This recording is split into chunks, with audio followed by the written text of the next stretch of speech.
அனைவருக்கும் வணக்கம். UGTRB mathematics எக்ஸாமுக்கு நிறைய பேர் ப்ரிப்பேர் பண்ணிகிட்டு இருக்கீங்க. டிஃப்ரெண்ட் டைப் ஆஃப் கேண்டிடேட் இருக்கீங்க. அதாவது ஒரு கொஷின் பேப்பரை கொடுத்த உடனே திறக்கிறேன் சார், எனக்கு ஒன்றுமே தெரியல சார், எப்பா இவ்வளோ டஃப்பாக கேள்வி கேட்குறது அப்படின்ற உணர்வு இருக்குது சார்ன்றது ஒரு ரகம். ரெண்டாவது, சார் கொஷின்ஸில் அங்கங்கே எனக்கு தெரிஞ்சது இருந்தது, எல்லாமே தெரியலனாலும் உள்ளே கொஞ்சம் கொஞ்சம் அங்கங்கே தெரிஞ்சது இருந்தது, ஆன்சர் பண்ணியிருக்கேன், பட் மெஜாரிட்டி பார்ட் எனக்கு ஒன்றுமே தெரியலன்றவங்க அது ஒரு ரகம். இன்னொரு ரகம், சார் எல்லா வினாக்களுமே தெரிஞ்ச மாதிரி தான் இருந்தது, ஆனால் ட்ரை பண்ணால் நான் ஆன்சர் சொல்லிடுவேன், எல்லாமே ஆன்சர் பதிலளிக்கக்கூடிய வகையில் தான் இருக்குது, ஆனாலும் போட்டு தான் பார்க்கணும், செக் பண்ணி தான் சொல்லணும் அப்படின்ற ஒரு ரகம். இந்த ரக கேண்டிடேட்டு நிறைய பேர் இருக்கீங்க. இன்னும் ஒரு சிலர், சார் கொஷின் கொடுத்தாங்க, எனக்கு அங்கங்கே தெரியல, மெஜாரிட்டி 90% எனக்கு தெரிஞ்சிருந்தது, அங்கங்கே 1-2 கொஷின்ஸ் தெரியாமல் இருந்தது சார் அப்படின்றது இது ஒரு ரகம். இன்னொரு ரகம் டாப் ரேஞ்ச் அவங்க, அதாவது கொஷின் பேப்பர் கொடுத்தாங்க சார், எனக்கு தெரியாதது இல்லை, ஐடியா என்ன அடிச்சிட்டேன், 1 or 2 கொஷின்ஸ் டவுட் இருந்தது, பட் அதிக டைமும் எடுத்துக்கல சார், 3 hours கொடுத்தாங்க, எனக்கு 1.5 hour முடிச்சுட்டு நான் தூங்கிட்டேன் அப்படின்றது ஒரு ரகம். இப்போ இதில் மெஜாரிட்டி யார் இருக்கீங்க அப்படின்னா, கொஷின் பேப்பர் திறந்த உடனே எனக்கு ஒன்றுமே தெரியல சார், எனக்கு என்ன கேட்டிருக்காங்கன்னு என்னால் அண்டர்ஸ்டாண்ட் பண்ணிக்க முடியலன்ற கூட்டம் தான் அதிகமாக இருக்கீங்க. முதல்ல பாட புரிதல் வேணும் இல்லையா, அப்போ தானே அதில் என்ன கேட்கப்பட்டதுன்னு உங்களால் அண்டர்ஸ்டாண்டாவது ஆக முடியும். நீங்கள் ஒன்றுமே பாட அண்டர்ஸ்டாண்டிங்கே இல்லாமல் கொஸ்டின் ப்ராக்டிஸ் பண்ணிட்டு போகிறீங்க, அந்த வினா அங்கேருந்து ஆன்சர் பண்ணுறீங்க, இல்லைனா அது நமக்கு தெரியாதுன்னு நவுத்துறீங்க, அப்படி படிக்கக்கூடாது. அதுக்கு தான் ஸ்டடி மெட்டீரியல் ஃபுல் செட்டு வாங்கி எதுக்கு படிக்க சொல்கிறோன்னா, டெஃபினிஷன், தியரம், ரிசல்ட், ரிமார்க்ஸ் இது எல்லாமே அண்டர்ஸ்டாண்ட் ஆகணும், அப்போ தான் போட்டியில் வெல்ல முடியும். ஏன் சார் அதெல்லாம் அண்டர்ஸ்டாண்ட் ஆகணும், நீங்கள் கொஸ்டின் கொடுங்க நான் ஆன்சர் சொல்கிறேன் அந்தமாரியே போகிறேன் சார்னா முடியாது. ஏன்னா இந்த வரையறை உட்பட பாடப்புரிதலோடு படிக்கிற கூட்டம் பயங்கரமாக இருக்காங்க, அவங்க கூட்டெல்லாம் நீங்கள் போட்டியிட போகிறீங்க, அவங்கெல்லாம் உங்களுக்கு போட்டியாளர். இப்போ இதில் யார் போஸ்ட் வாங்குவாங்கன்றீங்க, பாட புரிதல் இருக்கிறவங்க தான் வாங்க முடியும். அதுக்காக தான் பாட புரிதலுக்காக நீங்கள் ஃபுல் செட் மெட்டீரியல் வாங்கி நல்லா படிங்கன்னு உங்களுக்கு கைட் பண்ணிகிட்ருக்கோம். அதாவது என்ன சொல்கிற வரோன்றது தெரிஞ்சுக்கிட்டு அதுக்கேற்ற மாதிரி நீங்கள் மூவ் ஆனால் தான் நல்லது இல்லையா. ஸோ ஃபுல் செட் மெட்டீரியல் வேணுன்றவங்க 7358591547 இந்த நம்பர் காண்டாக்ட் பண்ணிங்கன்னா உங்களுக்கு நாங்கள் ஃபுல் செட் மெட்டீரியல் அனுப்பி வைப்போம். ஃபுல் செட் மெட்டீரியல் வாங்கி படிச்சுட்டு ஏதாவது கொஸ்டின் அப்டேட் இருக்கா அப்படின்னு கேட்குற கூட்டம் இருக்குங்க. டெய்லி கொஸ்டின்ஸ் போட்டு எதனா ரெடி பண்ணியிருக்கீங்களா சார் அப்படின்னு கேட்குற கூட்டம் அதிகமாக இருக்காங்க. இவங்களெலாம் நீங்கள் ஓவர்டேக் பண்ணணுன்னா எந்த அளவுக்கு நீங்கள் இருக்கணும், எந்த கூட்டம், கொஸ்டின் பேப்பரை திறந்தால் எனக்கு ஒன்றுமே தெரியலன்ற கூட்டம். டிஃப்ரெண்ட் டைப் ஆஃப் கேண்டிடேட்டை நான் தினம் பேசுகிறேன், மெசேஜ் பண்ணுறாங்க, ஃபோன் பண்ணுறாங்க, விதவிதமான வெரைட்டியில் ஆட்கள் இருக்கீங்க. ஸோ நீங்கள் எந்த லெவலில் நீங்கள் இருக்கீங்க, எத்தனை வெரைட்டி நான் சொன்னதில் நீங்கள் எந்த லெவல்னு உங்களுக்கே தெரியும். நான் எந்த மாதிரி இருக்கணும் அப்படின்னு சொல்ல வரேன்னா, அந்த ஃபைனலாக சொன்ன கடைசி ஆப்ஷன், சார் நான் டிஸ்கஸ் பண்ணாத கொஷினே இல்லை, பூரா நான் பார்த்த உடனே அப்படியே டிக் அடித்தேன், 1.5 மணி நேரம் இல்லை 1 மணி நேரத்தில் 3 மணி நேரம் தேர்வு 1 மணி நேரத்தில் முடிச்சிட்டேன், நான் டிஸ்கஸ் பண்ணாத வினாக்களே கிடையாது அப்படின்னு யார் சொல்வீங்கன்னா, எங்களுடைய டெஸ்ட் பேட்ச் வாரம் 3 டெஸ்ட் வைக்கணும் இல்லையா, அதை அட்டன் பண்ணினே வரவங்கெல்லாம் அந்த மாதிரி சொல்லுவீங்க. தேர்வு அன்னைக்கு அந்த டெஸ்ட் பேட்ச் ஜாயின் பண்ணுங்கள், இந்த நம்பர் காண்டாக்ட் பண்ணுங்கள், டெஸ்ட் பேட்சில் ஜாயின் பண்ணி விட்டுறோம். இந்த மெட்டீரியல் ஸ்டடி மெட்டீரியல் வாங்குறவங்களுக்கு டெஸ்ட் பேட்ச் ஃப்ரீயாக கொடுத்துருவோம். இல்லை ஒன்லி எனக்கு டெஸ்ட் பேட்ச் மட்டும் வேணும்னாலும் நீங்கள் ஜாயின் பண்ணிக்கலாம். ஓகே, எது வேணும்னாலும் 7358591547 இந்த நம்பர் காண்டாக்ட் பண்ணுங்கள். ஓகே சரிங்க. இப்போது 5th யூனிட் அல்ஜிப்ரிக் ஸ்ட்ரக்சர் இருக்கு இல்லையா, அல்ஜிப்ரிக் ஸ்ட்ரக்சரை விட பெட்டராக வீடியோ வேறு எந்த யூனிட்லையுமே நம்ம கொடுக்கல போலது சாமி, அந்த அளவுக்கு அடின்னு அடிச்சு வச்சுருக்கேன். அல்ஜிப்ரான்னு ஒரு லிங்க் அனுப்புவேன், யூனிட் வைஸ் பிளேலிஸ்ட் இருக்குது, வேணுன்றவங்க இந்த நம்பர் காண்டாக்ட் பண்ணுங்கள், யூனிட் வைஸ் பிளேலிஸ்ட்டே அனுப்புகிறேன். இப்போ அல்ஜிப்ரா தொட்டிங்கன்னா அதில் 100 வீடியோ இருக்கும், அந்த 100 வீடியோ பார்த்துட்டு அல்ஜிப்ரா உங்களுக்கு அத்துப்படி, ஏன்னா நான் தொடாத டாப்பிக்கே இல்லை, ஏரியாவே இல்லை போலகுது, அந்த அளவுக்கு அடித்து வச்சுருக்கேன். ரைட், இப்போ இது ரிலேட்டட் ப்ராப்ளம் ஏற்கனவே நான் வீடியோ கொடுத்துருக்கேன், ஆனாலும் இப்போ யூஜிடிஆர்பிக்கு இந்த கண்டென்ட் கொஞ்சம் தொட்டுறணும் அப்படின்றதுனால இது கொஞ்சம் அது பிஜிடிஆர்பிக்கு போட்ட வீடியோ அது. ஸோ யூஜிக்குன்னு நம்ம ஒரு வீடியோ கொடுத்துடலான்ட்டு தான் இப்போ இந்த கான்செப்ட் ரிலேட்டட் வீடியோ கொடுக்குறேன். ரொம்ப முக்கியமானது, சும்மா கேட்டு வெறுப்பேற்றிக்கிட்டே இருப்பாங்க இல்லையா, அந்த வினாக்கள் இதுவும் ஒன்று. சும்மா கேட்டு டென்ஷன் பண்ணினே இருப்பாங்க. ஸோ நீங்கள் எதனா கேளுங்க நான் ஆன்சர் பண்ணுறேன் அப்படின்ற ஒரு மென்டாலிட்டிக்கு வந்துடணும். ஸோ யூனிட் வைஸ் பிளேலிஸ்ட் அவைலபிளாக இருக்குது, இந்த நம்பர் காண்டாக்ட் பண்ணுங்கள். அல்ஜிப்ரா வேறு லெவலில் கொடுத்துட்டோம், டிஃப்ரென்ஷியல் ஈக்குவேஷன்ஸ் வேறு லெவலில் கொடுத்துட்டோம், காம்ப்ளெக்ஸ் அனாலிசிஸ் அடின்னு அடித்து வச்சுருக்கோம். சார் நீங்கள் அனுப்புறது பிஜிடிஆர்பின்னு நடத்துகிறீங்க சார் அப்படின்னா, இல்லை யூஜிடிஆர்பி சிலபஸில் இருக்கிறதுனால தான் அது நான் அதே பிஜிடிஆர்பி கொஷின் இருக்கிறதுனால தான், சிலபஸில் இருக்கிறதுனால தான் உங்களுக்கு யூஜிடிஆர்பி லிங்க்கில் அதை ஆட் பண்ணி உங்களுக்கு அனுப்பியிருக்கேன். நீங்கள் அது பிஜின்னு நினச்சிட்டு அவாய்ட் பண்ணுற போகிறீங்க. நீங்கள் கேட்டிங்க யூஜிடிஆர்பிக்கு லிங்க்குன்னா நான் யூஜிடிஆர்பிக்குன்னு சொல்லி அனுப்பிச்சிட்டேன்னா அது பிஜி வீடியோவாக இருந்தாலும் நீங்கள் பார்க்கணும். அது சிலபஸில் இருக்குது யூஜிடிஆர்பியில், அதனால தான் பார்க்க சொல்கிறேன். ரைட்? அவங்க ஃபில்ட்ரு பண்ணுறதுக்காக என்னங்க எத்தனை லட்சம் பேர் எழுதுவாங்க, அத்தனை லட்சம் பேரில் ஒரு 200 போஸ்ட் மேக்ஸ் வேணும்னா அவங்க ஃபில்ட்ரு பண்ணுறதுக்காக எந்த லெவலுக்கும் போவாங்க. நீங்கள் போனால் ஃபில்டர் ஆகிடக்கூடாது. நீங்கள் ஃபில்ட்ரு பண்ணுற லிஸ்ட்டில் நான் இல்லை சார், வேறு எங்கேயே இருக்கேன் அப்படின்னு அவங்களுக்கு உணர்த்தணும். அந்த அளவுக்கு நீங்கள் முதல்ல படிக்கணும், அந்த அளவுக்கு வீடியோஸை பார்க்கணும், அந்த அளவுக்கு ஸ்டடி மெட்டீரியல்ஸ் படிக்கணும், டெஸ்ட் பேட்ச் கொஸ்டின்ஸை ஃபேஸ் பண்ணிக்கினே வரணும். தினம் எவ்வளோ ஸ்கோர்ஸ் டெஸ்ட்டில் எடுக்கிறாங்கன்றத எனக்கு வாட்ஸ்அப் பண்ணுறாங்க. தினம் இப்போ நீங்கள் இந்த வாரம் இன்றைக்கி டெஸ்ட் எழுதுகிறாங்கன்னு வைங்க, அவங்க எவ்வளோ ஸ்கோர் பண்ணாங்கன்ற ரிப்போர்ட்டை எனக்கு சென்ட் பண்ணுறாங்க. சார் நீங்கள் வந்து 60 கொஸ்டின்ஸ் வச்சிங்க, இந்த டெஸ்ட் பேட்சில் 60 கொஸ்டின்ஸ் இருந்தது, அதில் நான் ஸ்கோர் பண்ணது 52 மார்க்ஸ் அப்படின்னு அப்படி சென்ட் பண்ணுறாங்க அதை அழகாக. ஸோ அந்த மாதிரி பார்க்குறதுக்கு சந்தோஷமாக இருக்குது. 50 above 60 கொஸ்டின்ஸில் 50 above இருக்கிறது பெரிய விஷயம் இல்லையா? 55 above இருக்கிறது பெரிய விஷயம். அதெல்லாம் வராங்க, நிறைய பேர் எடுக்கிறாங்க. வாழ்த்துக்கள். அவங்கெல்லாம் போஸ்ட் உறுதி அப்படின்னு நினச்சிக்கலாம், கன்ஃபார்மாக உறுதி. ஸோ அதுமாதிரி டெஸ்ட் பேட்சில் ஜாயின் பண்ணி உங்கள் ஸ்கோரை நீங்கள் செல்ஃப் டெஸ்ட் பண்ணி செக் பண்ணிக்கங்க. ஓகே, இந்த நம்பர் காண்டாக்ட், இது என் கையில் இருக்கிற நம்பர். ரைட்? இப்போ பாருங்கள், 5th யூனிட் அல்ஜிப்ரிக் ஸ்ட்ரக்சர், யூஜிடிஆர்பியில் 5th யூனிட் அல்ஜிப்ரிக் ஸ்ட்ரக்சர். அதுலேருந்து முக்கியமான ப்ராப்ளம், சும்மா இதை கேட்டுகிட்டே இருக்காங்க, அதனால் இந்த மாடல் தொட்டுடலான்னு இதை எல்லா ஏரியாவும் டச் பண்ணிட்டேன். பார்த்தேன் வீடியோஸ்லாம் போய் எங்கெங்கெல்லாம் வந்து அல்ஜிப்ராவில் தொடாமல் இருக்கும்னு பார்த்தா எல்லா ஏரியாவும் டச் பண்ணி தான் இருக்குது, வீடியோ கொடுத்துருக்கு. ஓகே, சரிங்க. இப்போ இந்த வினா என்ன சொல்லுதுன்னு பார்க்கலாம். Which of the following is not a homomorphism? கீழே வர 4ல் எது ஹோமோமார்பிசம் இல்லை, நாட் எ ஹோமோமார்பிசம் அப்படின்னு கேட்குறாங்க. சார் ஒரு 200 விதமான ஹோமோமார்பிசம் எனக்கு தெரியும் சார், அதில் இந்த 4 கொடுத்தா எனக்கு எதுவும் சொல்ல தெரியாதா? ஹோமோமார்பிசம் எத்தனை வேணும் உங்களுக்கு, நான் அனுப்பட்டுமா அப்படின்ற கூட்டம் இருக்காங்க. இப்போது இதில் ஒவ்வொன்றும் நம்ம செக் பண்ணி எது ஹோமோமார்பிசம் எது ஹோமோமார்பிசம் இல்லைன்னு சொல்ல தெரியணும். நம்ம திடீர்னு எது வேணாலும் வரும்ல, அதனால் சொல்கிறேன்.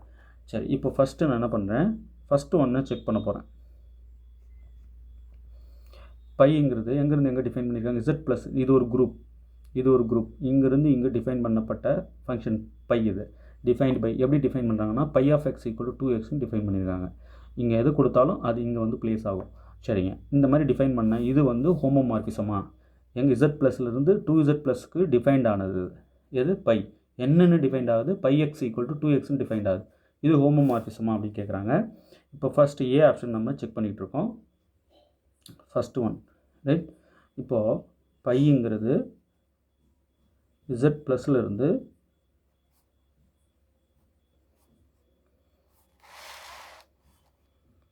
2Z+க்கு ப்ளஸ்ஸுங்கிறது ஆப்ரேட்டர் இல்லையா? ஒரு குரூப்புக்கு ஆப்ரேட்டர் இருக்கும்ல, அதான் இது. ஸோ இந்த குரூப் வேறு, இது வேறு இல்லையா? இப்போது இந்த குரூப்புக்கு இது சப் குரூப்பாக, இது கமெண்ட் பண்ணுங்க பார்க்கலாம். இந்தமாரி ஒரு ப்ராப்ளம் நடத்துகிறேன்னா குட்டி குட்டி கொஸ்டின்ஸ் கேட்பேன், அதுக்கெலாம் ஆன்சர் பண்ண முடியுதா பாருங்கள். Z+ன்றது குரூப்பு, 2Z+ன்றது குரூப்பு, அண்டர் அடிஷன் இதெல்லாம் ஓகே. இப்போ இந்த Z+ஓட சப் குரூப்பாக இது இல்லையா? அது கேள்வி கேட்குறேன், குட்டி குட்டி கேள்வி கேட்குறது பதில் சொல்லினே வாங்க. சரி, பைங்கிறது இங்கேருந்து இங்கே டிஃபைன் பண்ணியிருக்காங்க. எப்படி? Pi of x equal to 2x இல்லையா? சரி, இதை ஹோமோமார்பிசம் ப்ரூவ் பண்ண நம்ம என்ன ப்ரூவ் பண்ணணும்னா, கிளைம் நம்ம நிரூபிக்க வேண்டியது என்னென்னா பாருங்கள், pi of x plus y equal to pi of x plus pi of y. இதை நிரூபிச்சிட்டோம்னா ஹோமோமார்பிசம் ஆகிடும். இதுதான் ஹோமோமார்பிசம் சொல்கிறதுக்கான அடிப்படை விதியே. சரிங்களா? சரி, ஏன் சார் இங்கே ப்ளஸ் போட்டிருக்கீங்க? இங்கே ஆப்ரேட்டர்னாவோ அதான் இங்கே இருக்கும். இங்கே எங்கே மேப் ஆகிருக்கு, மேப் ஆனதுக்கப்புறம் ஆப்ரேட்டர் என்னன்னு பாருங்கள் இங்கே. ஸோ இதுதான் நம்ம யூஸ் பண்ணி எழுதும். சரி, இப்போ first phi x plus y என்னன்னு பார்க்குறேன். பை எக்ஸ் என்ன முதல்ல? பை எக்ஸ் ஈக்குவல் டு 2xஆ? ரைட். இப்போ பை எக்ஸ் ப்ளஸ் ஒய் என்ன வரும்? இங்கே எக்ஸ் ப்ளஸ் ஒய் போட்டிங்கன்னா அந்த எக்ஸ் ப்ளஸ் ஒய் இங்கே வரும் இல்லையா? அப்போது 2 × x + y. ரைட், இப்படி ஆகிடுது. இப்போ இந்த 2 உள்ள மல்டிப்ளை பண்ணிடலாமா? அப்போது 2x + 2y இப்படி ஆகிடும் இல்லையா? இப்போ 2xன்றது என்னது? பை எக்ஸ் தானே. பை ஒய் என்ன வரும் இதில்? அப்படி பக்கத்தில் எழுதுகிறேன். Phi y equal to 2y. Phi x 2xனால் பை ஒய் 2y தானே. அப்போது இதுக்கு பேர் பை எக்ஸு ப்ளஸ் இதுக்கு பேர் பை ஒய். அப்போ நான் பை எக்ஸ் ப்ளஸ் ஒய் பார்த்தேன், இங்கே பாருங்கள். பை எக்ஸ் ப்ளஸ் ஒய் என்னான்னு பார்த்தேன், இப்படி வருது. இதையே கொஞ்சம் அரேஞ்ச் பண்ணிவிட்டு அப்புறம் பை எக்ஸ் பை ஒய்ன்னு சொல்ல முடியுது. அப்போ ஃபைனலாக பை எக்ஸ் ப்ளஸ் ஒய் கண்டுபிடிச்சா எனக்கு அது பை எக்ஸ் ப்ளஸ் பை ஒய்னு வந்து நிற்குது இல்லையா? அப்போ கண்டிப்பாக ஆப்ஷன் ஏ வந்து ஹோமோமார்பிசம், ரைட்? இது வந்து ஹோமோமார்பிசம். அவங்க நாட்ட ஹோமோமார்பிசம் தான் கேட்குறாங்க. சரி, இப்போ ரெண்டாவது நான் செக் பண்ண போகிறேன். பை அப்படின்றத டிஃபைன் பண்ணுறாங்க. எப்படி டிஃபைன் பண்ணுறாங்க? Pi is a function from R plus to R plus dot. இங்கே ஆப்ரேட்டர் மல்டிப்ளிகேஷன், இங்கே ப்ளஸ் அடிஷன். ஸோ என்ன டிஃபைன்ட் ஆகுது? பை எக்ஸ் ஈக்குவல் டு, இது ஆப்ஷன் பி செக் பண்ணிகிட்டு இருக்கேன். ஸோ இதுமாரி ஒவ்வொன்று பற்றியும் நீங்கள் அதை பற்றின ஃபுல் டேட்டா அப்சர்வ்டாக இருக்கணும், தெளிவாக இருக்கணும். Phi of x equal to e power எக்ஸ்ன்னு டிஃபைன்ட் ஆகுது. அப்போ அங்கே phi of x equal to e power x, right? சரிங்க, இப்போ என்ன நிரூபிக்கணும்? இதை ஹோமோமார்பிசம் ப்ரூவ் பண்ண நம்ம நிரூபிக்க வேண்டியது கிளைம் டு ப்ரூவ் அப்படின்னு. அது என்னென்னா, இங்கே ஆப்ரேட்டர் ப்ளஸ்ன்றதுனால அப்போ pi of x plus y இந்த ஆப்ரேட்டர் யூஸ் பண்ணி தான் இங்கே எழுதணும். Pi of x plus y equal to, இங்கே மல்டிப்ளிகேஷன் ஆகிடுச்சு, அதனால் pi x into pi y, இங்கே இன்ட்டு வந்துடுச்சு பாருங்கள். இங்கே ப்ளஸ் இருந்தால் நீங்கள் வேணால் ப்ளஸ் போட்டிருக்கலாம், இங்கே இன்ட்டு இருக்குது. So phi x into phi ஒய்ன்னு நம்ம இப்படி ப்ரூவ் பண்ணிட்டா போதுங்க. ஓகே, இப்போ ஃபஸ்ட்டு நான் இதை எடுத்துக்கிறேன். பை எக்ஸ் ப்ளஸ் ஒய் என்னன்னு பார்க்குறேன். By x plus y equal to, definition படி இங்கே எக்ஸ் ப்ளஸ் ஒய் போட்டிங்கன்னா இங்கே அந்த எக்ஸ் ப்ளஸ் ஒய் வரும். அப்போ இ பவர் எக்ஸ் ப்ளஸ் ஒய் ஆகிடும். இந்த இ பவர் எக்ஸ் ப்ளஸ் ஒய் நான் என்ன பண்ணிக்கலாம்? இ power X into e power Y இப்படி ஸ்ப்ளிட் பண்ணிக்கலாம் இல்லையா? இதை இப்படி எழுதிக்கலாம். இ பவர் எக்ஸ்ன்றது என்னது? பை எக்ஸ் தானே. இ பவர் ஒய்ங்கிறது என்னது? பை ஒய் தானே. இங்கே எழுதிக்கிறேன். பை ஒய் என்ன வரும்? Pi y equal to e power y. இப்போ இதை எடுத்துகிட்டு இதை போட்டுட்டேன், இதை எடுத்துகிட்டு இதை போட்டுட்டேன், வந்துடுச்சு பாருங்கள். அப்போ பை எக்ஸ் ப்ளஸ் ஒய் கண்டுபிடிச்சா எனக்கு பை எக்ஸ் பை ஒய் கிடைக்குது. அப்போது அந்த ஹோமோமார்பிசம் உண்டான கண்டிஷனே தானே இதை நிரூபிக்குது, சாட்டிஸ்ஃபை பண்ணுது. அதனால் ஆப்ஷன் பியும் ஹோமோமார்பிசம், இதுவும் ஹோமோமார்பிசம் தான். சரிங்களா? ஒவ்வொன்றும் நமக்கு சொல்ல தெரியணும், கண்டுபிடிக்க தெரியணும். இப்போ ஆப்ஷன் சி நான் செக் பண்ண போகிறேன். இது செகண்ட் ஒன் பாருங்கள், இது செகண்டு. தேர்டு நான் இப்போ செக் பண்ண போகிறேன். தேர்டு வந்து என்ன கொடுத்துருக்காங்க முதல்ல அதை கவனிக்கணும். R star dot to R plus dot எங்கள் ஆப்ரேட்டர் ரெண்டுமே மல்டிப்ளிகேஷன் தான். ஆர் ஸ்டார்லேருந்து ஆர் ப்ளஸுக்கு. அப்போது f is a function from R star dot to R plus dot.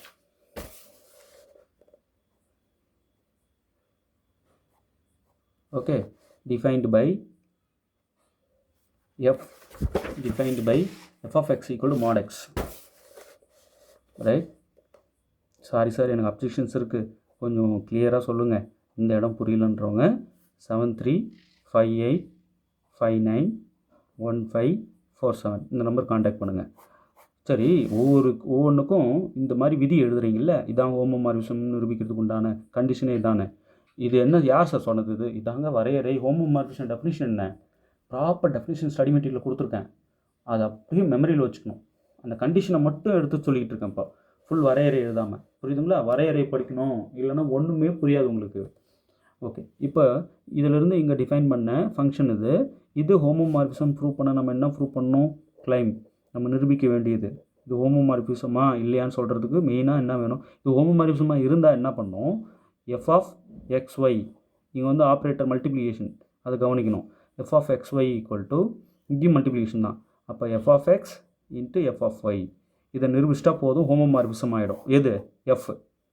ஓகேவா? இப்போ எஃப் ஆஃப் எக்ஸ் ஒய்ன்றது f of x y equal to, இங்கே எக்ஸ் ஒய் போட்டிங்கன்னா இங்கே எக்ஸ் ஒய் வரும். அப்போ மாட் எக்ஸ் ஒய் இப்படி ஆகிடும். மாட் எக்ஸ் ஒய் நம்ம என்ன பண்ணிக்கலாம்? மாட் எக்ஸ் இன்ட்டு மாட் ஒய்னு பிரிச்சுக்கலாம் இல்லையா? இதை இப்படி பிரிக்கலாம்.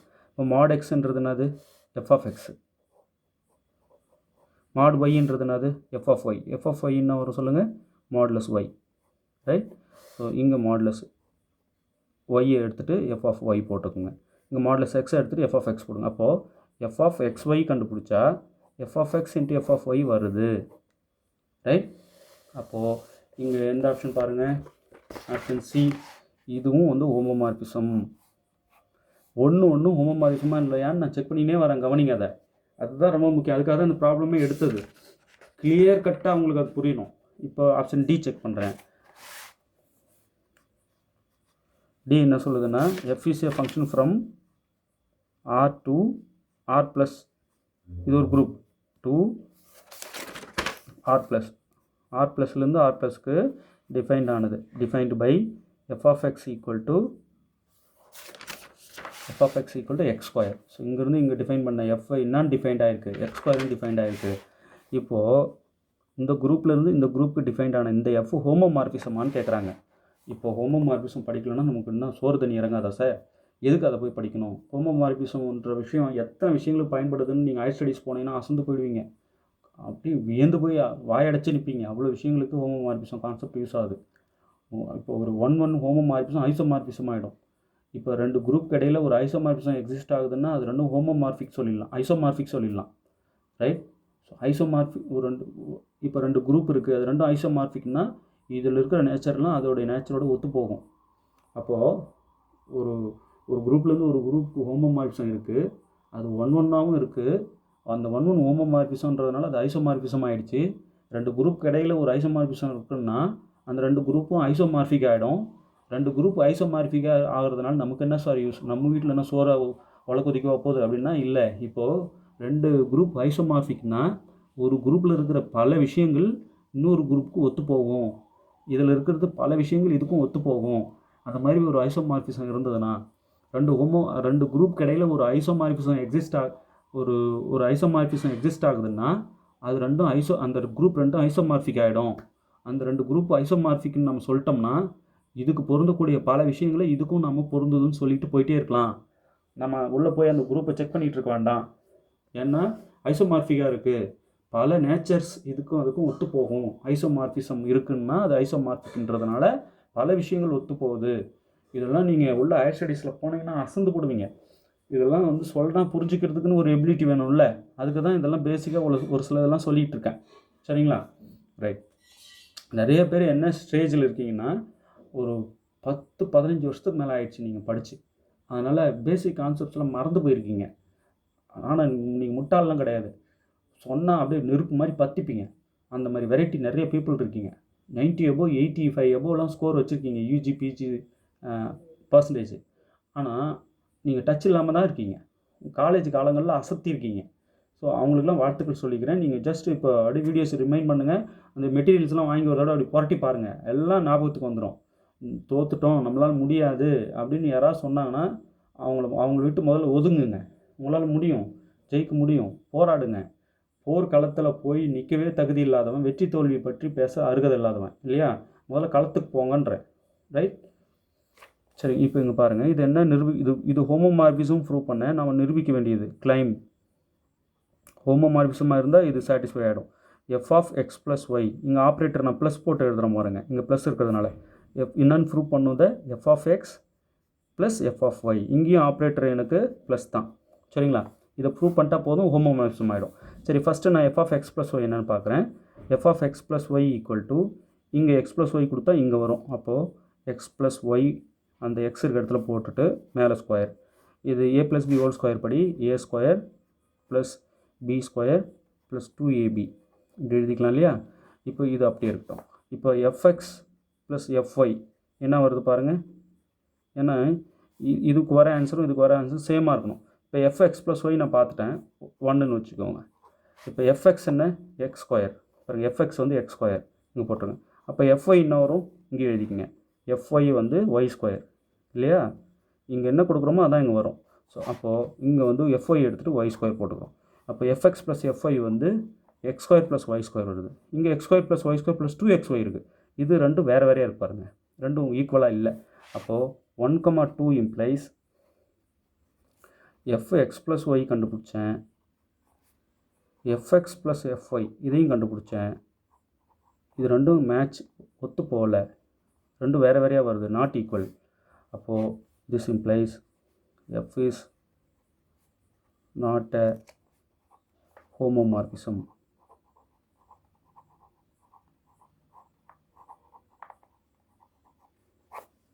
F is not a homomorphism. Option D தாங்க அவங்க கேட்டது. என்ன கேள்வி? Which of the following is not a homomorphism option D தான் நாட் அ ஹோமோமார்ஃபிசம். இதெல்லாம் நாங்கள் தேர்வில் போட்டு பார்த்துட்டு இருக்க மாட்டேன் sir. F f x equal to 2x group பார்த்துக்கிறேன், அப்படி பார்த்த உடனே டிக் அடிப்பேன். நீங்கள் என்ன சத்து சொல்லிவிட்டு, அப்போ ஆப்ஷன் டி தான் வந்து இந்த இதுக்கு கரெக்ட் ஆப்ஷன். ஓகே, நல்லா ப்ராக்டிஸ் எடுத்துங்க. இன்னும் நிறைய ப்ராப்ளம்ஸ் இருக்குது, நான் சொல்கிறேன். அடுத்தடுத்த வீடியோஸ் கொடுத்துட்டு வந்துகிட்டே இருப்பேன். வெரி யூஸ்ஃபுல்லாக. இது நோட் போட்டு எழுதிக்கிட்டே வாங்க. ரைட், இங்கே எழுதிக்கங்க pi is homomorphism.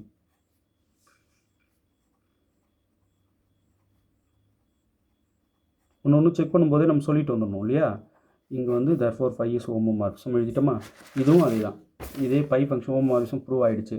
Therefore pi is homomorphism.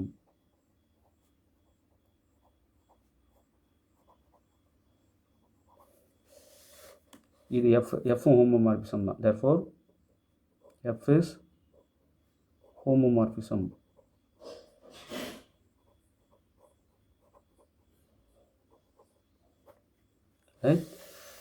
இது மட்டும்தான் நாட் அ ஹோமோமார்ஃபிசம். இந்த f is not a homomorphism. Okay, option D தான் கரெக்ட். ஓகே, நல்லா புரிஞ்சிருக்கும்னு நினைக்கிறேன். இப்போது ஹோமோமார்ஃபிசம் ஒரு ரெண்டு குரூப் இடையே ஒரு ஹோமோமார்ஃபிசம் கொடுத்துட்டாங்க. அது 1-1 ஃபங்க்ஷனாக இருந்தால் என்ன ஆகிடும்? 1-1 செக் பண்ணிட்டீங்கன்னா போதும். நான் வந்து ரெண்டு குரூப் இடையில் ஒரு ஹோமோமார்ஃபிசம் கொடுத்துட்றோம். அது 1-1 நீங்கள் செக் பண்ணிக்கின்னு என்ன பண்ணணும்? 1-1 ஹோமோமார்ஃபிசமாக இருந்தால் அந்த எஃப் வந்து ஐசோமார்ஃபிசம் சொல்லிடலாம். அப்போ ரெண்டு குரூப் இடையில் இருக்கிற அந்த ஹோமோமார்ஃபிசம் ஐசோமார்ஃபிசம் நீங்கள் ஒன்ஸ் சொல்லிட்டிங்கன்னா அந்த ரெண்டு குரூப்பும் ஐசோமார்ஃபிக் ஆகிடும். ரெண்டு குரூப் ஐசோமார்ஃபிக்னு சொல்கிறதுக்கு அதுக்கு ரெண்டுக்கும் இடையில் ஒரு ஐசோமார்ஃபிசம் இருக்குன்னு சொன்னாலே போதும். அந்த ரெண்டு குரூப்பையும் நம்ம ஐசோமார்ஃபிக் அப்படின்னு சொல்லிடலாம். ஐசோமார்ஃபிசம் வேறு, ஐசோமார்ஃபிக் வேறு. ரைட், அப்போ ரெண்டு குரூப்பும் ஐசோமார்ஃபிக்காக இருக்குன்னா என்ன அர்த்தங்க? அதுக்கு இடையில் ஒரு ஐசோமார்ஃபிசம் இருக்குதுன்னு அர்த்தம். அது ஐசோமார்ஃபிசம்னா என்ன அர்த்தம்? அது 1-1 ஹோமோமார்ஃபிசம்னு அர்த்தம். அந்தமாரி ஒரு ஐசோமார்ஃபிசம் ரெண்டு குரூப் இடையில் இருக்குது, அதனால் நம்ம வந்து ரெண்டு குரூப்பும் ஐசோமார்ஃபிக் சொல்லிடலாம். ரெண்டு குரூப் ஐசோமார்ஃபிக்னு சொல்லிட்டோம்னா ஒரு குரூப்பில் இருக்கிற எல்லா நேச்சரும் இன்னொரு குரூப்புக்கு அப்படியே ஒத்து போகும். அந்தமாரி ஒத்து போகிற குணாதிசயங்கள் மேக்சிமமாக இருக்கும் அப்படின்னு நம்ம ஒரு முடிவு எடுக்கலாம். அதனால் இந்த குரூப்பில் அப்ளிகபிளாக ஆகிற எல்லா கான்செப்ட்ஸும் இந்த குரூப்புக்கும் அப்ளிகபிள் ஆகும். ரைட், அப்போது ஒரு குரூப்புக்கு இருக்கிற நேச்சர் இன்னொரு குரூப்புக்கு ஆட்டோமேட்டிக்காக இருக்கும். ஏன்னா இது ரெண்டும் ஐசோமார்ஃபிக்காக இருக்குது அப்படின்றதுனால ரெண்டு நேச்சர்ஸ் ஒத்து போகுது, பல விஷயங்கள் ஒத்து போகும். அதனால தான் ஐசோமார்ஃபிக்காக இல்லையான்னு செக் பண்ணுறோம். அப்படி ஒத்து போகிறதுனால நமக்கு பெனிஃபிட்ஸ் நிறையா இருக்குது. அதை கொண்டு மேற்கொண்டு பல வேலைகள் செய்யலாம். அதுக்காக தான் இந்த ஹோமோமார்ஃபிசம் கான்செப்ட் பெரிய அளவில் ஹெல்ப் பண்ணுது, அதை மறந்துடாதீங்க. ஓகே, நிறைய விஷயங்கள் அப்ளிகபிளா அப்படின்னு நம்ம செக் பண்ணுறோம். செக் பண்ணும்போது இதுக்கு அப்ளிகபிள் ஆகிறது அதுக்கும் அப்ளிகபிள் ஆகும். அதனால தான் நம்ம வந்து ஹோமோமார்ஃபிசம் ஐசோமார்ஃபிசம் கான்செப்ட்லாம் வெரி ஸ்ட்ராங்கான கான்செப்ட்ஸு. இதை நம்ம தவிர்க்காமல் நல்லா படிச்சுக்கணும். ஓகே, வீடியோ எப்படி இருக்குன்ட்டு தயவுசெய்து கமெண்ட் பண்ணுங்கள். இப்போ கமெண்ட் பாக்ஸில் போய் பார்த்தா ஆளுக்கு அவங்கவுங்க டிஸ்கஸ் பண்ணி போயினே இருக்காங்க. கரெக்டாக டிஸ்கஸ் பண்ணுறாங்க, பரவாயில்ல. எது தவறு எது சரின்னு அவங்களுக்குள்ள ஒரு முடிவுக்கு வராங்க. பார்க்குறதுக்கே ஆனந்தமாக இருக்குது, ரொம்ப சந்தோஷம். இதுதான் தேவை. நல்ல விவாதம் உள்ள ஒரு டிபார்ட்மெண்ட்டு ஈஸியாக வெற்றி பாதையில் வெற்றி பெறும். வெற்றி பாதை அதில் பயணிக்கும்போது ரொம்ப ஆரோக்கியமான ஒரு பாதையாக இருக்கும். டிஸ்கஷன் இருக்கிற இடம் தான் பல டிஸ்கஷன்ஸ் வந்து ஆர்கனைஸ் ஆகும் ஒரு இடத்துல. அப்படின்னா அந்த பல விவாதங்கள் வைக்கிற இடத்துல தான் நம்ம வெற்றி எதிர்பார்க்க முடியும். இது தப்பு இது ரைட்டுன்னு நிறைய டிஸ்கஷன் வைக்க தான் ஒரு முடிவுக்கு வர முடியும்.